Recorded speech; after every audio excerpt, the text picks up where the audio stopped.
Thank you. It's been a really well-organized, like great volunteer vibe, everybody that's running it. So I'm really grateful to y'all for that. And it's definitely been a stacked show so far and also just audience. Like I keep seeing people that are just great people in tech doing important things to make the lives of developers and tech workers in general better. But we've noticed something. There's been some blurring of the lines around what is a platform engineering team versus having to build an internal developer platform. Let's dive right into it and talk about that blurred line and what I think we've confused the artifact for the team, and I'm maybe seeing some implication that, you have to be building an internal developer platform to be a platform team. And I think I kind of wanted to back away from that for a second and say, right, like the platform team is a mechanism of working that enables you to work across and provide functionality for other teams. And it doesn't have to be, a canned, bottled IDP. So with that idea of cross-functional teams that are supporting other teams, could an SRE team be a platform engineering team?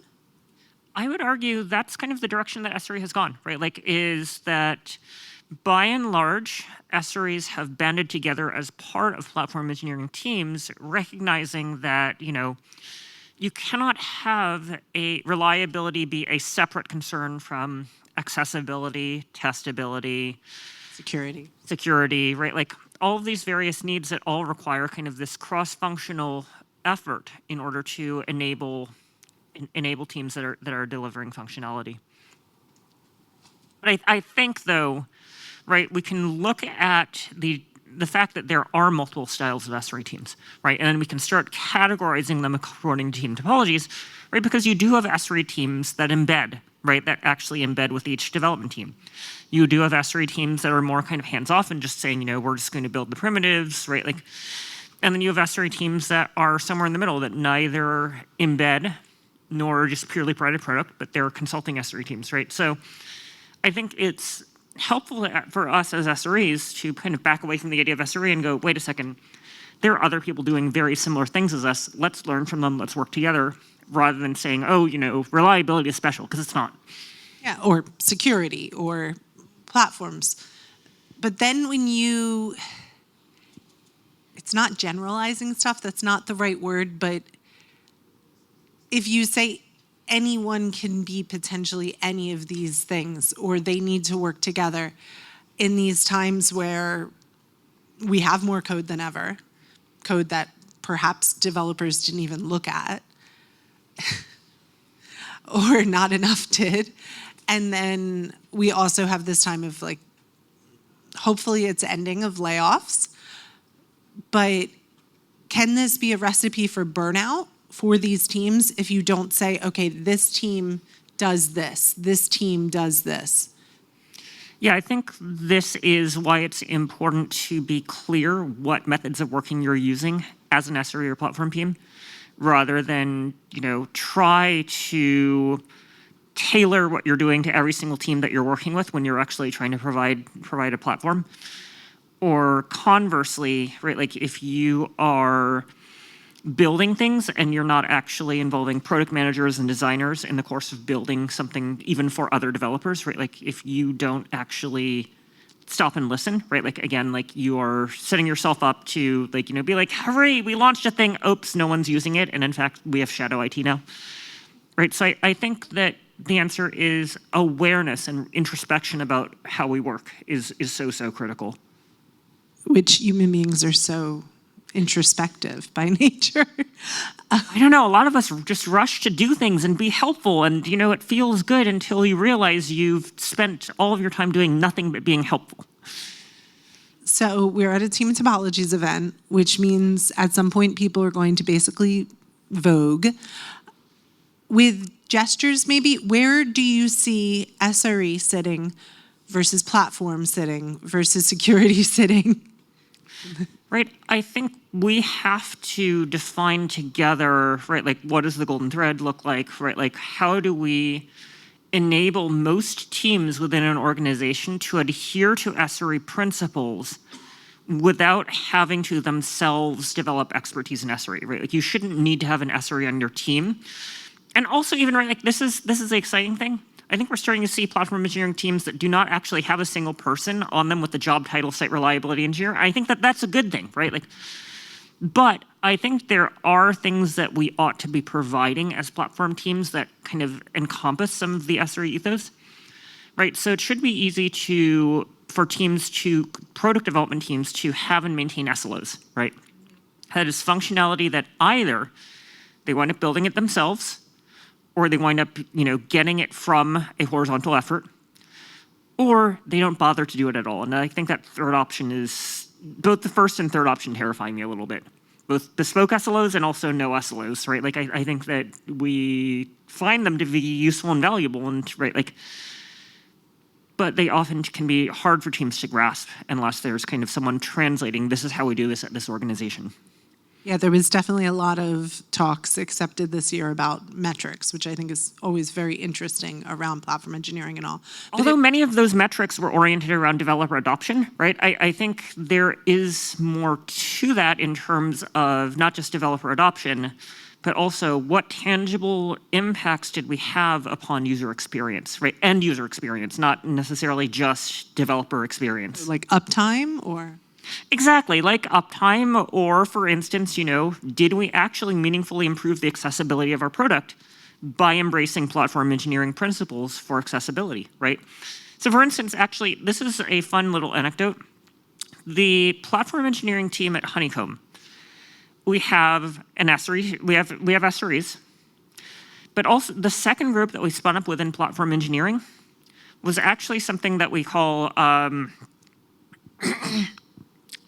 was actually a team that's focused on building components, building front-end components, right? Because we had determined that that was the piece that we most needed to actually do in a platform way of working, because otherwise people would be reinventing components, not necessarily making them accessible. We would fall behind on our React builds and so forth, right? Like, there were all kinds of things that needed to be addressed via horizontal effort.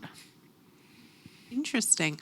Just to kind of get the vibe in the room, because I know we take for granted that, I guess, if you're at this event, you know what team topologies is, things like that. Maybe we don't, but just a straw poll. How long, let's say, have you had a platform engineer? Do you have a platform engineering team? Is a good one first. Put your arms up. Okay. Keep them up if you've had one for more than 18 months.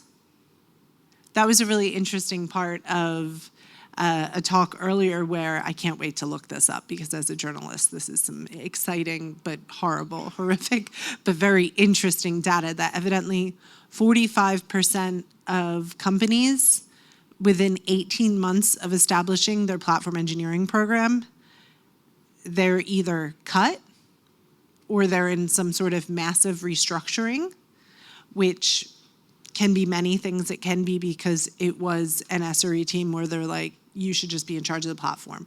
Or, which we saw very commonly, the renaming of DevOps engineers to platform engineers, which is a job title, though hopefully a pay raise, because they do get paid more.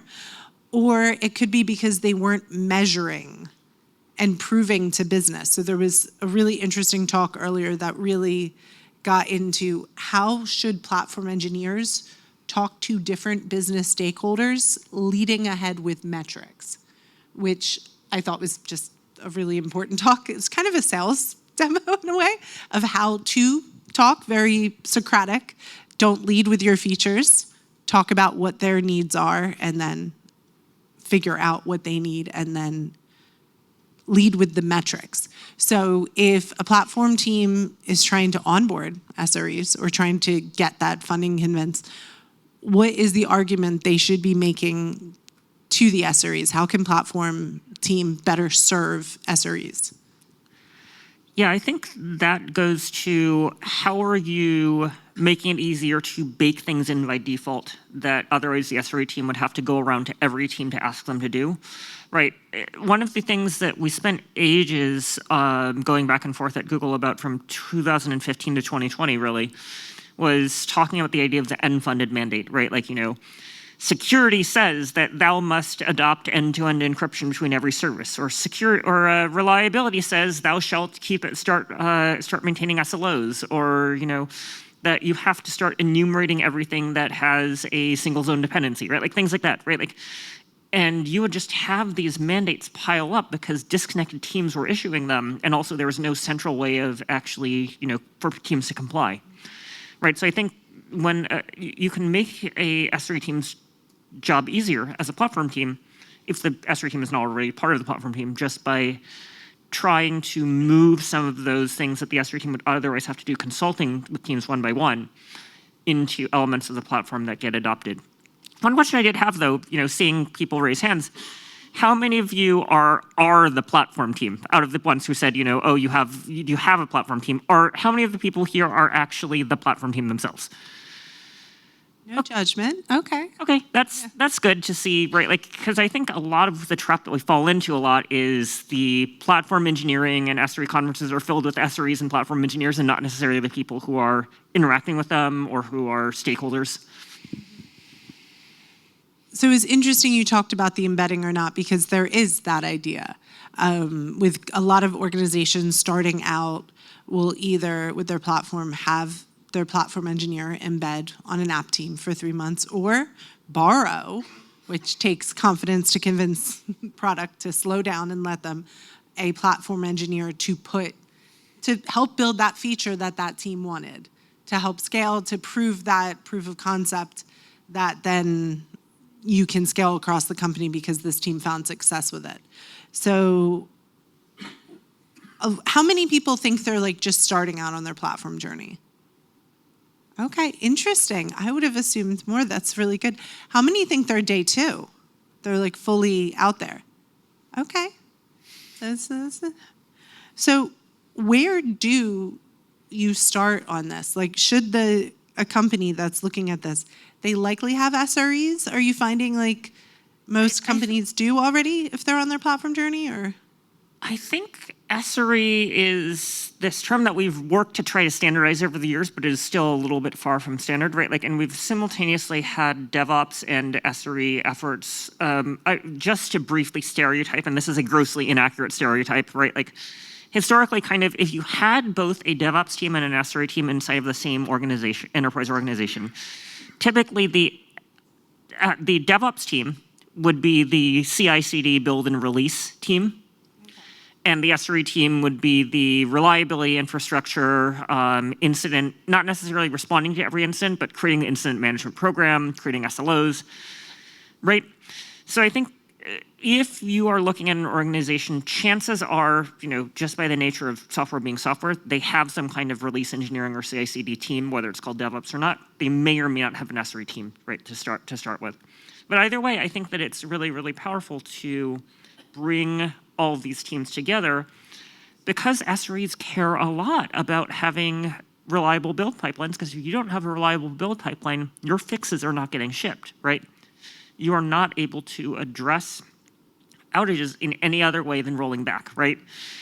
So I think that's kind of the thesis is yes to both, right? Both of these things fall under the remit of platform. The one that's most likely to pre-exist within an organization is the CI/CD function. Okay, and then when you're differentiating SLOs, do they sometimes share SLOs?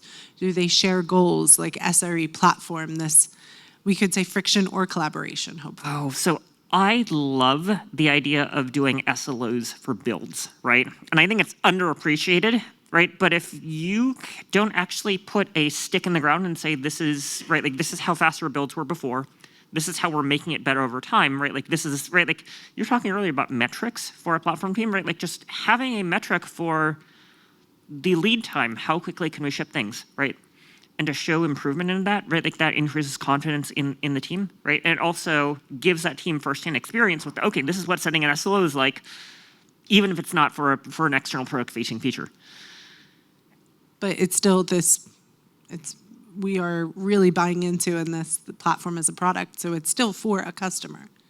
Yep, it's just for an internal customer, right? Like you should have internal SLOs for internal products, absolutely, right? Similar to how you should have design for internal products. How many people do? Who has internal SLOs for their products? Service level objectives. Interesting, yeah. Please give advice for how to first start adopting them, since we are advocating for something that most people in the room haven't adopted yet. So what would be some ways, where do you get started for setting up SLOs for your platform? Yeah, so in terms of... Or builds. Yes, right. Like, so builds are relatively on the easier side because you can just add instrumentation to your build process, whether it's open telemetry or whether it's built in. I think even like build kit integrates open telemetry by default, which is pretty cool, right? But I think other angles are interesting as far as, let's suppose you are building a platform as a service, right, where you are saying, we will stamp and, machine out and stamp, here's your Git repo, here's your CI/CD pipeline, right, like, et cetera. You can look at how quickly end-to-end does that actually happen. How quickly from the time the developer says, please give me a new microservice template, to they have a working repo and deployment system and so forth. How long does it actually take? Does it succeed without errors? Right? Because if it doesn't succeed, you've just created an unhappy developer who's like, oh, this internal platform is a piece of crap, right? And it should be not mandatory to use. There are certain things that need to be mandatory, like role-based access control and things like that, but the whole point of that differentiates platform engineering is it doesn't have to be mandatory, so you don't want to piss off your customers, right? Yeah, right. Like there's that balance of how much of a captive audience do you have as a platform engineering team, right? In that the organization does need some kind of a signal of when is the platform engineering team not shipping aligned with the rest of the organization. At the same time, you don't want people to just be completely free to do shadow IT, right? Like, so when recruiting a platform team, when you say like free from the rest of the organization, but also we know that platform engineers can have their own biases of, I think we need this because I needed this. So what is the balance from recruiting and building from within an organization versus pulling someone from somewhere else? Yeah, that's such a fun question. In general, rotating people through to kind of build a platform team, right? Like to have people who have been on a product team join the platform team even for a while, right? Like they bring back such immense knowledge, even if, when they return. You were talking earlier about kind of building the business case for that. And I think the business case is that it benefits the team that is giving up that engineer if the engineer returns back with more knowledge of, how does the internal platform work, and also to provide that input more directly as opposed to indirectly into how the internal platform could be improved. But I think initially, if you're spinning up one of these efforts, right, like it does help to have someone who has done that before, who has been part of a platform team, right? Like you probably don't want a platform team staffed by people who have never worked on a platform team before. Okay, now we're adding in AI to the mix. And with that, probably no one's spun up an AI much through platform or enabled AI in some way through platform. So how are teams integrating AI or building or using platform engineering in response to AI now? And is that better or worse? And SRE in there. I think that AI is the ultimate test for how well is your platform engineering function working, right? Because if your platform engineering function is working well, AI should be able to read from your documentation and learn what to do and follow your patterns and just do it. Similarly, if you have well-functioning CI/CD pipelines, right, accommodating having AI make changes and run them through your CI/CD should be relatively frictionless. You might need to provision more capacity, right? But I would argue that if you have high confidence in your tests and you instruct AI to run your tests before landing things, right, then it means that you can ship a lot faster than a team that has much less mature of a platform, where it is both unclear to AI how to build things according to your organization's standards, because they're not written down or they're not standardized in the first place. And also, you cannot actually integrate and push out those changes as rapidly as you would like because you have to insert these manual QA cycles in a way that you wouldn't have to if you had good functioning CI systems and you were willing to push on green, right? Yes, of course, AI can change your tests to say always succeed, right? But again, that's why we have humans reading the code and doing code review. But yeah, I think it's kind of this opportunity for organizations who have invested in platform to really hit the gas pedal in a way that other organizations cannot. I agree. I think it's not a sexy take, but it is the most valid one. The companies that are going to do AI well have the engineering best practices before AI in place. Right, exactly, right? Like, if you have your coding agent run your tests, fix the code in response to the tests, actually even, maybe do a test deployment to a staging environment, actually use an MCP server to look at the observability data flowing out of that test environment, right? Like, you're closing that feedback loop a lot tighter than if you require a human to check each of these things manually. And that's true, right? Like both for even, right, like if it's a human developing, it doesn't really matter that much whether it's a human developing or an AI developing it, other than that when a human is developing it, right, like that is adding n+1 that's one more layer of redundancy of who understands the code, right? Ideally, the person who wrote the code understands it, the reviewer understands it, and then it gets landed, and then you have the capability also to consult the documentation, consult the observability data. When you have one fewer person who understands it because it was written by AI, right, like that's where you'd better have good organizational practices around being able to investigate unknown code.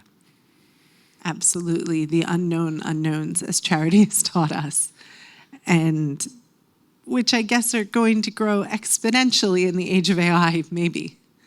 We don't know. Yeah, it's a little bit scary.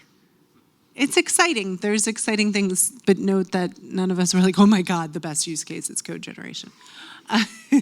There are very exciting things. Who has confidence in their testing right now?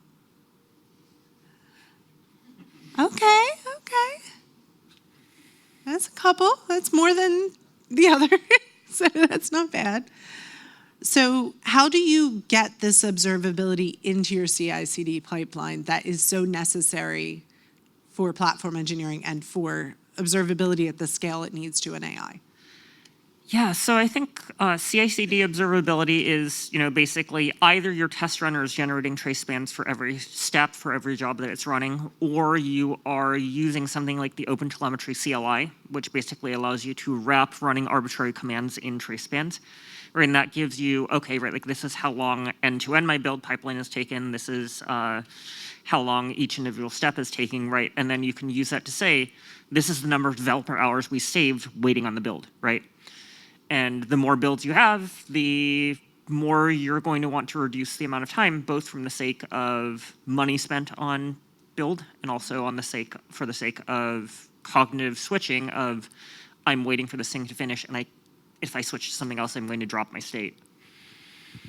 So yeah, I think that's kind of that starting point for understanding how your CI time is spent. I think as far as observability for the application, right? Again, this is something that platform teams really can help with. A developer should not have to think about where the telemetry is routed and how. They just need to make sure that they are annotating things, right? Like we wouldn't check in code without comments, so why are we checking in code without good observability, right? Like, but you have to have organizational standards for this is how we produce telemetry, right? Because otherwise people are just going to produce attributes with no semantic conventions, right? Like we have to agree that it's user.name and user.email, not user_email, user_name, right? So it's things like that that I think, platform organizations can really play a part in standardizing as far as how do we produce telemetry, what are the names for things, who's going to tap you on the shoulder as far as being able to measure, hey, are you overly verbose in your logging or so forth. And of course, helping with naming helps the entire AI process if you start standardizing naming. Who here thinks that platform engineering and SRE in the organization have a good relationship? Oh, I would hope, because you are observability. I think that's my biggest takeaway from this, is this idea that they really benefit because SRE teams are really able to help platform teams get the numbers that they need, the metrics they need to prove their business case, because it is a last hired, first fired situation in a lot of companies is the platform team. And on the other hand, platform teams can help with the mission and act out the mission of observability and site reliability engineering. So I think that would be a really good thing to try to book a pizza or whatever your food preferences are, and to try to figure out how your platform and SRE teams can work more. Yeah, it's just really interesting seeing that there's a decrease in the number of like new SRE teams being spun up, right? Like, and that platform teams are starting to take on the mantle of, helping people create SLOs, helping people have good observability. Yeah, I think it's kind of the merging together of the kind of pre-production platform and the post-production platform into it's just all platform, right? Like, I think when you get rid of that dividing line, I think it helps us make much better choices. Absolutely. And because we have an audience, I can't help but want to talk about what is changing in this country right now. Because, and in other countries even more ridiculously so, like the one I came from.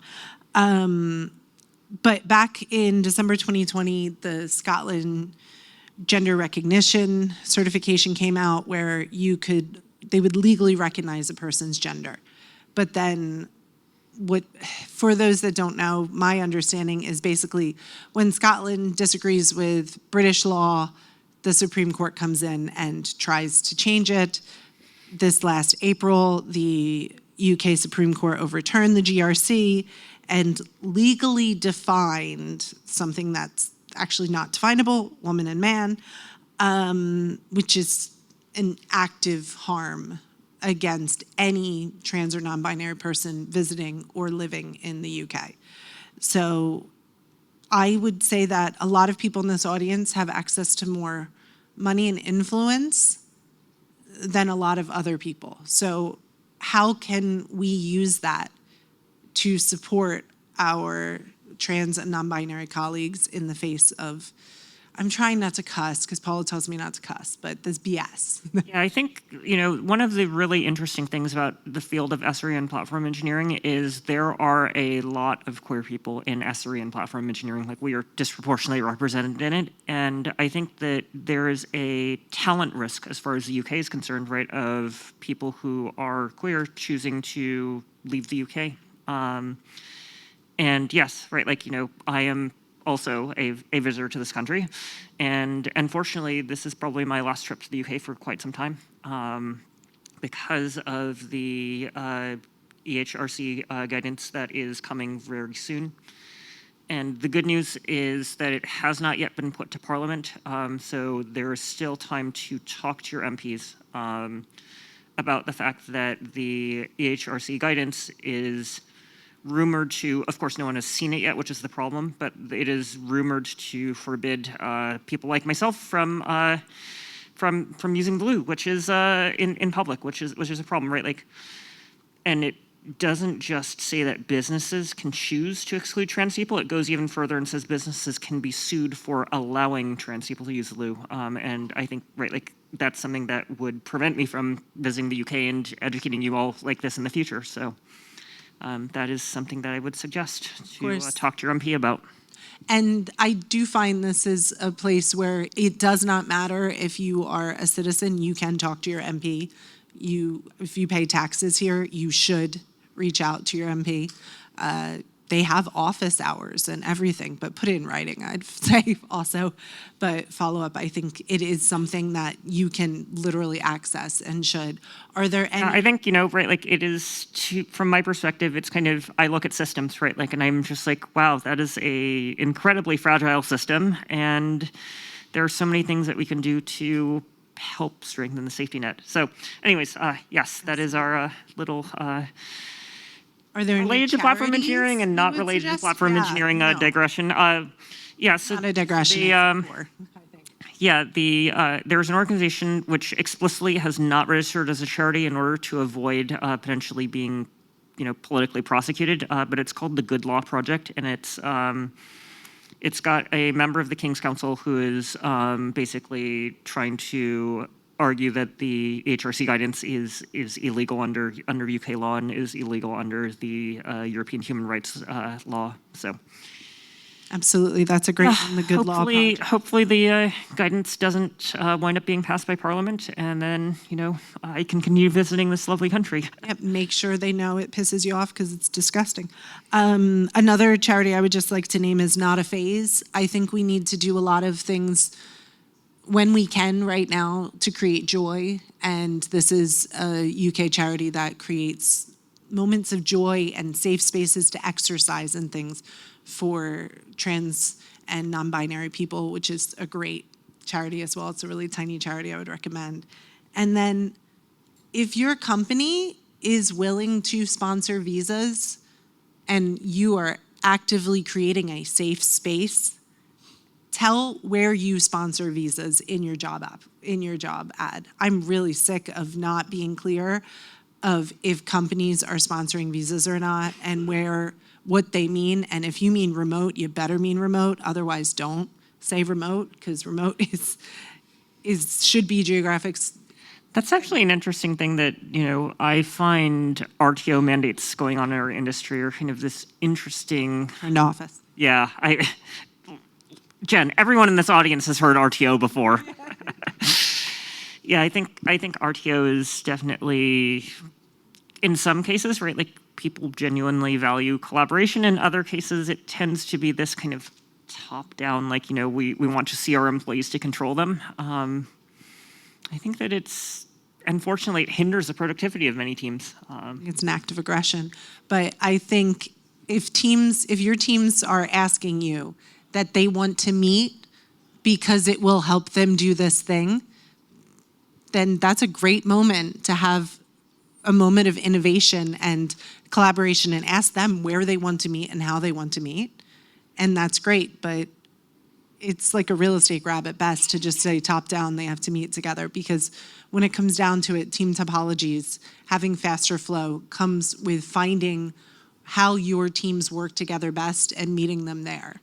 And just like how a platform engineer can't assume they know what their developer customers want, your employees should be treated like customers too, and you should be doing whatever you can to make them most successful at their job. And that's what platform engineering is about. It's about onboarding people as soon as possible. It's about making people feel successful quicker in their work. And all companies should work to try to do that. So yeah, thank you so much, Liz. And thank you everyone from FastFlow.